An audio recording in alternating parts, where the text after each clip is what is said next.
Hicimos un viaje al pasado, recorrimos el pasado como si hubiéramos vivido. ¿Olé esa historia?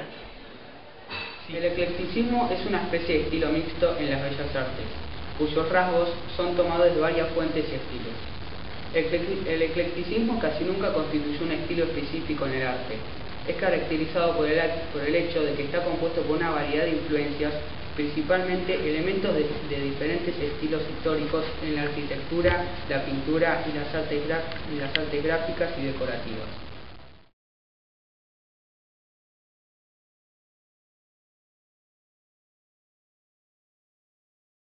El eclecticismo arquitectónico es una tendencia artística en la arquitectura que mezcla elementos de diferentes estilos y épocas de la historia del arte y la arquitectura.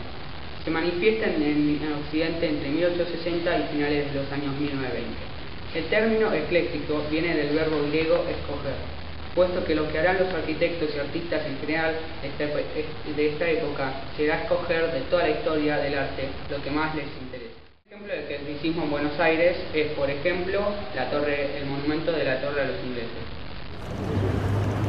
Mirá esta torre que se hizo en 1909.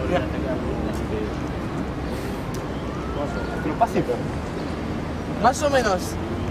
Acá tenemos al señor Gómez que nos va a explicar por qué se hizo esta torre. ¿Por qué esta torre fue un ofrecimiento de los residentes británicos en Argentina al Congreso de la Nación y fue como conmemoración del centenario de la Revolución de Mayo. ¿Te queda alguna duda, Pasi? No. Muchas gracias. Otro ejemplo es el Teatro Colón. Pará, Nacho, un segundo. ¿Este edificio qué es?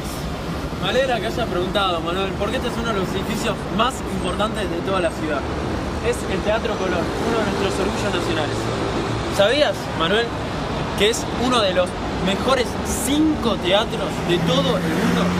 De todo el mundo, para ver ópera? ¿En serio? ¿Y cuándo se inauguró?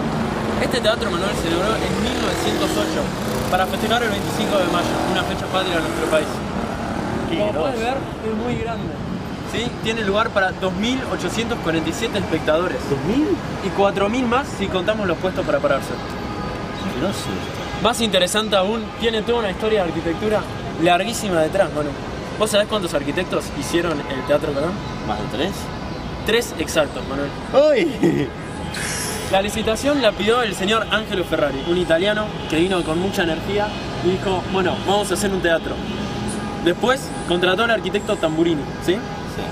Quien, por desgracia, murió. Tomó después el proyecto Vittorio Meano, que fue asesinado, sí, escuchaste bien, Manuel, asesinado en 1904. Pero por suerte vino un señor más, Jules Dormal. ¿Y él? Él es el que diseñó todos los interiores, el que se aseguró que el Teatro Colón sea lo que es hoy. Qué grosso. Posteriormente podemos encontrar la Embajada de Brasil y de Francia y el Círculo Militar. ¡Wow! ¿Y esto, Manu?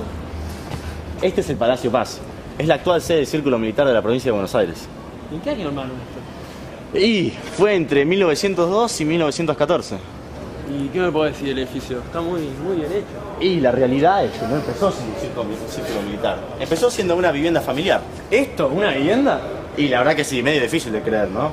Aparte cuenta con cuatro plantas y 12.000 metros cuadrados. 4 plantas.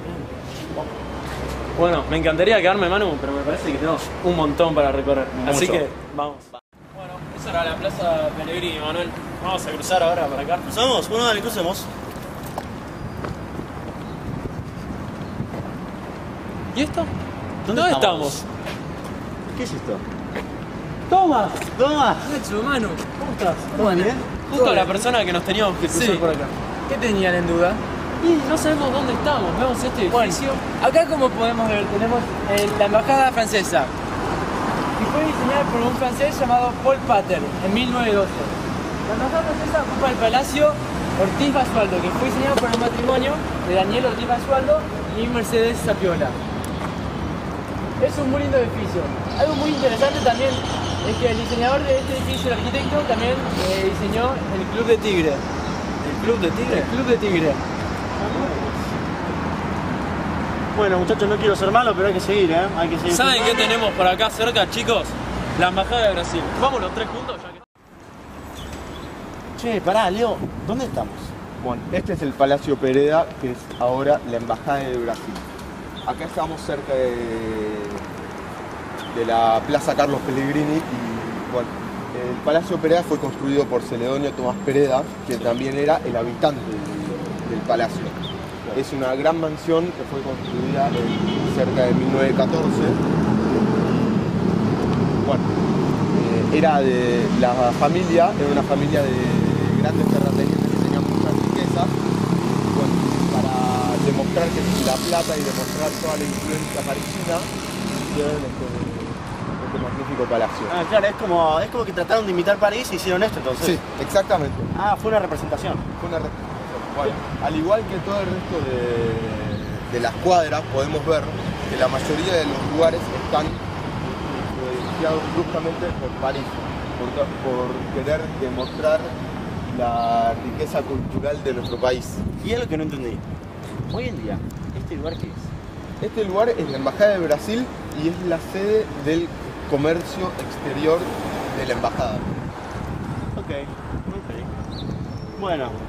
Creo que este lugar no está muy seguro. Deberíamos si nos vamos estar en un último plano está la Casa Rosada y...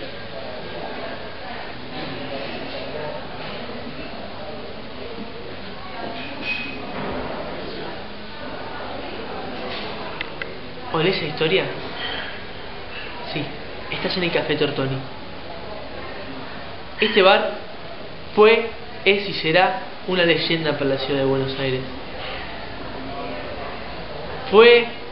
Es un lugar por excelencia de difusión de turismo y de cultura. Aquí podemos ver todos los personajes que estuvieron en este bar. Abajo en la bodega se formó la peña, liderada por el señor Benito Quinquela Martín.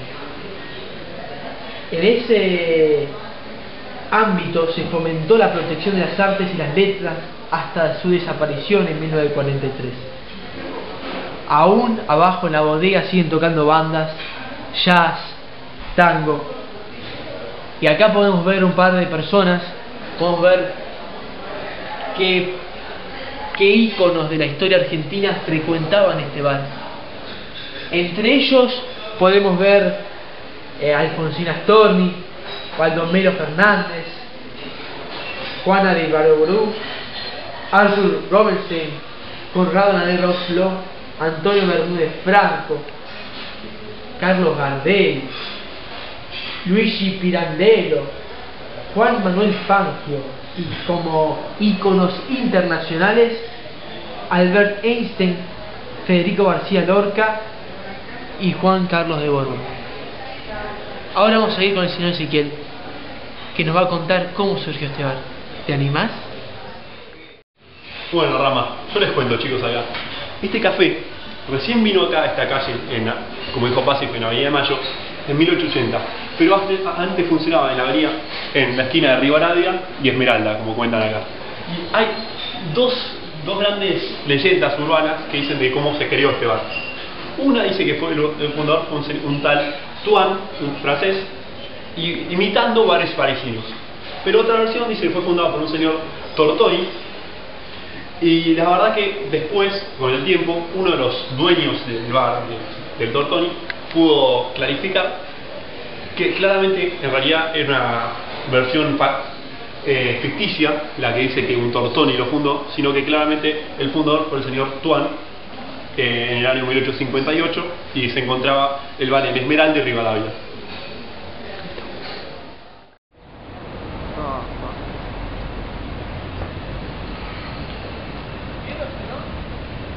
Bueno, la verdad que me encantó. Qué groso, ¿no? Qué groso, la verdad que... Me tocó mucho. Fue una linda experiencia porque... ¿Sabes qué? Es conocer... Parte de tu historia, parte de la historia de tu país. Fue muy importante para la fomentación de la cultura y el tango y todo eso. Este ícono, ¿no? Así que ahora, ¿dónde vamos? Ahora nos vamos a encontrar con Lucho en un ratito, está saliendo del subte, y vamos a ir a la casa de gobierno y nos va a contar un poco de eso que tiene muy clara. Y después, por ahí, por ahí si no tenemos tiempo, vamos a ir al Palacio Legislativo y yo voy a hablar un poquito y les voy a contar un poquito más. Bueno, ¿vamos a ver si nos encontramos a Lucho? ¡Uy! Hola, Lucho.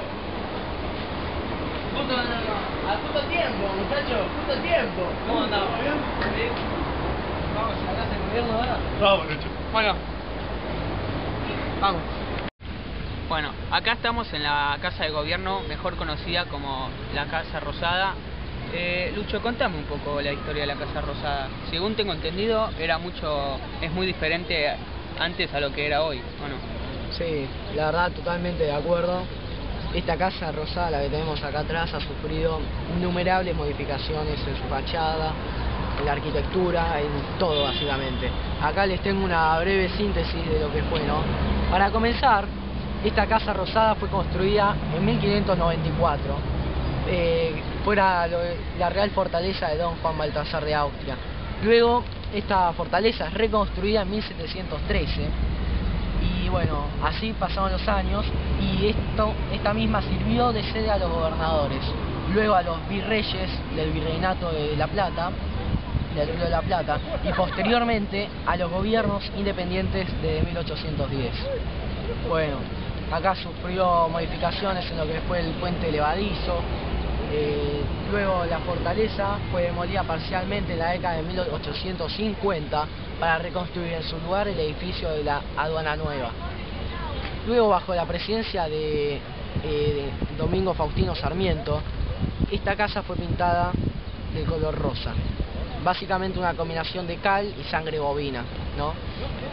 Luego, en 1884, en la primera presidencia de Roca, las restricciones de espacio disponible en el edificio eran ya evidentes. Y se planea unificar los edificios proyectados por Haber y Gilbert y destinarlos exclusivamente a la función de gobierno. Proyectó la unión de los edificios gemelos mediante un gran arco monumental, que hoy constituye el acceso sobre la calle Balcarce, la que está por ahí, y cuya construcción comenzó en 1886, seguido por la ampliación del edificio sobre la calle Rivadavia, terminada hacia 1890. Esto solo marcó el fin de lo que quedaba del antiguo fuerte, conservándose algunos muros y una de las troneras que pueden verse en el actual Museo del Bicentenario. Siguió la expansión del Puerto Palacio hacia la actual calle Irigoyen, terminada hacia 1896. Y por último, la fachada mirando a Puerto Madero, con el cual el edificio fue inaugurado oficialmente durante la segunda presidencia de Roca, en 1808. Algo muy importante a tener en cuenta es que este tramo fue el periodo de la Belle Époque, por eso sufrió estas remodelaciones.